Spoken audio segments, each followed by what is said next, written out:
네, 안녕하십니까. 정인태 신지식인 TV입니다. 저는 국립한국복지대학교 특임교수를 역임한 정인태입니다. 네, 국회의원 장관 겸직 명백한 위헌, 네, 헌법대학원 시간입니다. 네, 헌법을 쉽게 우리가 함께 공부하면서 국회의원들이 어떻게 위헌을 하고 있는지를 우리가 알게 됨으로써 국민들의 주권을 바르게 행사할 수 있다. 그런 취지에서 헌법대학원 시간을 전개하고 있습니다. 네, 대한민국의 이 법률 체계를 보게 되면은요, 네, 법의 종류, 법률, 시행령, 시행규칙, 조례 등의 차이, 네, 그래서 이 한국법제연구원의 참고로 전개를 합니다. 그래서 헌법이 가장 위에 있는 거예요. 헌법이 있죠. 그 밑에 이제 법률이나 조약 등이 있습니다. 조약, 국제조약 이런 거. 그러니까 헌법이 최고 위에 있기 때문에 법률이 헌법에 위반이 되면은 그 효력을 잃어버리는 겁니다. 조약도 마찬가지겠죠. 그 밑에 이제 대통령령이 있는 겁니다. 대통령령.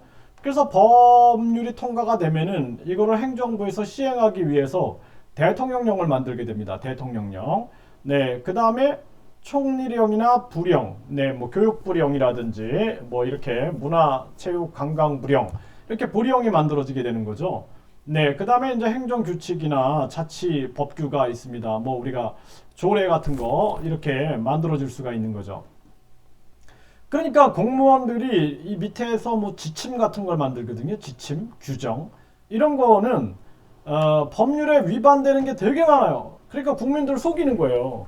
그래서 제가 법률에 이렇게 이야기하고 있는데 당신이 지침을 만들어 놓고 지침이 법률 위에 있다라는 게 말이 되냐 이런 식으로 제가 많이 싸웠어요. 공무원들하고.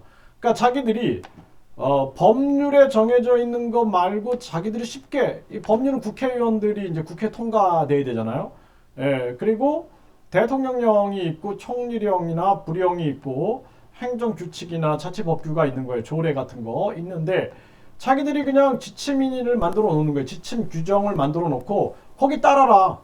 그래서 제가 그게 법률에 위반되지 않느냐 이렇게 얘기하면 무조건 따라라 뭐 이런 식인 거예요. 까라면 까라. 이게 말이 안 되는 거죠. 그래서 공무원들이 지침을 만들어 놓고 자기들이 규정을 만들어 놓고 그것이 법률에 위반되면 효력이 전혀 없는 겁니다. 근데 되게 쉽게 만들 수가 있잖아요. 자기들끼리 그냥 만들어 놓고 그걸 따라라 이렇게 하는 경우가 있는데 그건 아주 명백한 위법이죠. 위법. 그래서 헌법, 법률, 대통령령, 시행령, 부령, 시행규칙이 있는 거예요. 시행규칙. 그래서 법률이 있으면 그 법률을 시행하는 시행령, 그 다음에 시행규칙이 있는 겁니다. 조례나 규칙 같은 게 지방에서 만들어지죠. 그래서 핵심 요약은 대한민국 법률은 위에서 설명한 대로 체계적으로 규정이 되어 있기 때문에 이 순서에 반하는 내용들이 규정이 될 수가 없습니다. 예를 들어 법률이 상위법인 헌법에 반하는 규정을 하거나 그 헌법에 반하는 법률을 만들 수 없다라는 거예요. 혹은 대통령령이 법률에 반하는 내용을 제정하여 시행할 수 없는 이런 체계를 가지고 있습니다. 그러니까 대통령령이 만들어졌는데 법률 위에 설 수는 없다라는 거예요. 네.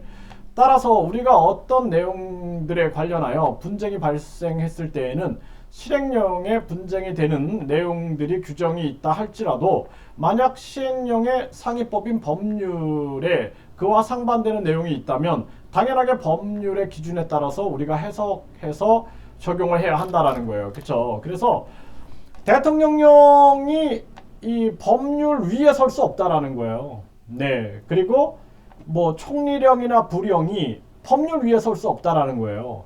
그리고 가장 위에는 위헌이 된다라는 거죠. 위헌. 헌법에 위헌이 되면은 그건 효력이 없는 거예요. 그래서 위헌 여부를 결정해 달라고 국민들이 요구할 수 있는데 이거를 변호사 강제주의라고 만들어 놓고 변호사들만 헌법 소원을 하게끔 만들어 놓은 거예요. 이거 자체가 위헌이다라는 겁니다. 네. 그래서 제가 말씀드리는 게 헌법에 위헌이 있다라는 것은 변호사만 할 수 있다라는 거 안 된다라는 거예요. 그래서 국민청원을 하고 있기 때문에 우리가 헌법에 보면 국민들은 청원할 수 있게끔 돼 있어요. 그렇기 때문에 우리가 국민이 10,000명만 위헌이다 해서 위헌 심의를 요청할 경우에는 이걸 심의를 할 수 있게끔 법을 바꿔야 됩니다. 그래서 이게 이제 헌법을 만들어 놓고 이거를 지키지 않는 국회의원들이 너무나 많은 거예요. 그리고 엉터리 법을 만들어 놓는 거예요. 그러니까 사이비법이라 그러는 거예요. 사이비법. 왜 사이비법입니까? 헌법에 위반되는 사이비법을 만들어 놓는 거예요. 이 사이비 정치인들이 사이비법을 만들어 놓으면 국민들이 힘들겠죠. 그렇죠? 네, 아유. 제가 이제 화를 안 내려고 강의하면서 웃으면서 하려고 합니다. 네, 그래서 아주 이렇게 강의하다 보면 화가 치밀어 오를 때가 있어요. 왜냐하면 헌법에 위반하는 엉터리 법률, 사이버법을 만들어 놓는 거예요. 그리고 국민한테 지켜라. 그걸 쫓아하는 거예요, 공무원들이. 예?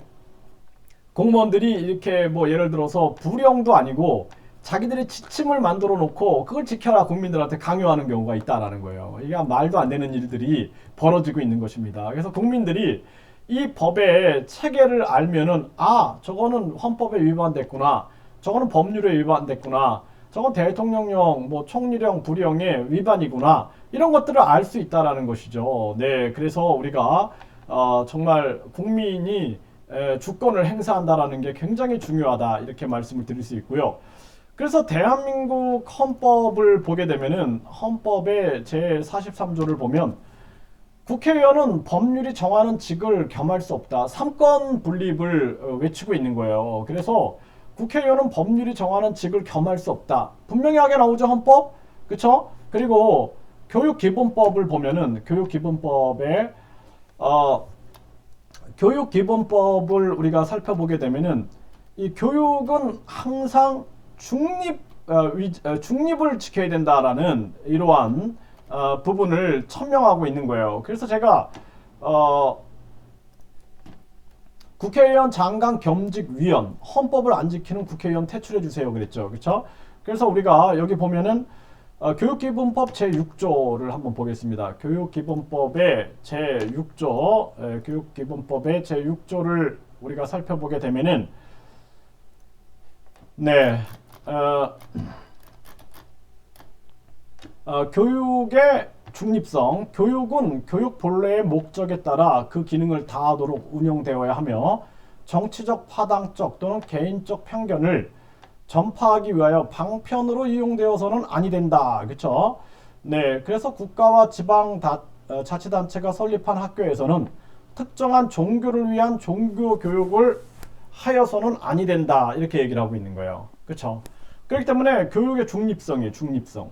그러니까 정치적 파당적 안 되는 거예요. 그런데 교육부 장관이 국회의원 출신이야. 말이 됩니까? 네, 말이 안 되는 거예요. 국회의원은 정당에 속해 있잖아요. 네, 그러니까 파당적 안 된다라는 거예요. 네? 국회의원은 정당에 속해 있고 그리고 그 사람이 국회의원도 하고 교육부 장관도 하고 말이 안 되는 거예요. 네, 이거는 교육기본법 위반 또 하나 헌법 위반입니다. 그럼에도 불구하고 뻔뻔하게 한다 그러면은 국민의 심판을 받아야 된다라는 거예요. 국민의 심판을 명확하게 받아야 한다라는 것을 말씀을 드릴 수가 있습니다. 그래서 우리나라 민주주의 정치는 항상 이렇게 삼권을 분립하는 그러한 강조를 하고 있는 것입니다. 그렇기 때문에 우리가 대한민국의 헌법을 또 법률을 지키는 것은 굉장히 중요한 부분이다 이렇게 말씀을 드릴 수가 있겠습니다. 네, 우리가